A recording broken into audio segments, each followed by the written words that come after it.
கல்லணை கட்டப்பட்டதன் பின் சோழ நாட்டில் வளமும் அமைதியும் நிலவினாலும் கரிகாலன் சோழன் அதில் மட்டும் திருப்தியடையவில்லை. நாடு வளர்ந்தால் போதுமல்ல, அறிவும் வளர வேண்டும் என்று எண்ணிய அவன் கல்வி மற்றும் கலைகளுக்கும் முக்கியத்துவம் அளிக்கத் தொடங்கினான். ஒரு நாள் அரண்மனையில் பெரிய ஆலோசனை கூட்டம் ஒன்று நடைபெற்றது. அமைச்சர்கள், பண்டிதர்கள், கவிஞர்கள் அனைவரும் ஒன்று கூடியிருந்தனர். அப்போது கரிகாலன் எழுந்து, நம் நாட்டின் செழிப்பு நிலைத்திருக்க வேண்டுமெனில் இளம் தலைமுறைக்கு நல்ல கல்வி கிடைக்க வேண்டும், பள்ளிகள், கற்றல் மையங்கள் அதிகமாக உருவாக்கப்பட வேண்டும் என்று அறிவித்தான். அந்த அறிவிப்பின் பேரில் சோழ நாட்டின் பல பகுதிகளில் கல்விக்கூடங்கள் நிறுவப்பட்டன. வேதங்கள், தமிழ் இலக்கியங்கள், கணிதம், வாணிபம் போன்ற பல துறைகளில் மாணவர்கள் கற்று திறன் பெற்றனர். இளம் மாணவர்கள் அறிவில் வளர்ந்து நாட்டின் முன்னேற்றத்திற்கு பங்களிக்க தொடங்கினர்.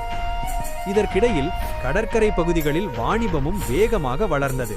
வெளிநாடுகளிலிருந்து வியாபாரிகள் வந்து மசாலா பொருட்கள், நெய்த துணிகள், கைவினை பொருட்களை வாங்கிச் சென்றனர். துறைமுகங்கள் பரபரப்பாக இயங்கின. இதனால் சோழ நாட்டின் செல்வாக்கு மேலும் உயர்ந்தது. ஆனால் இந்த வளர்ச்சியை பொறுக்காமல் சில எதிரி நாடுகள் மறைமுகமாக சோழ நாட்டின் வாணிபத்தை பாதிக்க திட்டமிட்டன. கடலில் கொள்ளையர்கள் தாக்குதல் நடத்த தொடங்கினர். இதை அறிந்த கரிகாலன் உடனடியாக கடற்படையை வலுப்படுத்த முடிவு செய்தான். நம் நாட்டின் செழிப்பை பாதுகாக்க கடலும் பாதுகாப்பாக இருக்க வேண்டும் என்று கூறி புதிய கப்பல்கள் கட்ட உத்தரவிட்டான். திறமையான வீரர்களை தேர்ந்தெடுத்து கடற்படையில் சேர்த்தான். கடல் வழி பாதுகாப்பு பலப்படுத்தப்பட்டது. ஒரு நாள் கொள்ளையர்கள் தாக்குதல் நடத்த வந்தபோது சோழ கடற்படை தயாராக இருந்தது. கடலில் கடும் மோதல் நடந்தது. அலைகள் மேல் கப்பல்கள் மோதிக்கொண்டன. சோழ வீரர்கள் வீரத்துடன் போராடி கொள்ளையர்களை முறியடித்தனர். பல கப்பல்கள் கைப்பற்றப்பட்டன. இந்த வெற்றியால் கடல் வழி வாணிபம் மீண்டும் பாதுகாப்பாகியது.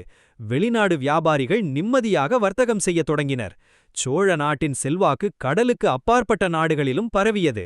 இவ்வாறு கரிகாலன் சோழன் நிலம் மட்டுமல்ல, கடலும் பாதுகாப்பாக இருக்க வேண்டும் என்பதை உணர்ந்து செயல்பட்டான்.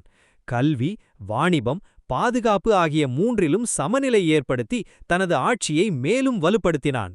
மக்கள் அவனை பார்த்து பெருமைப்படினர்.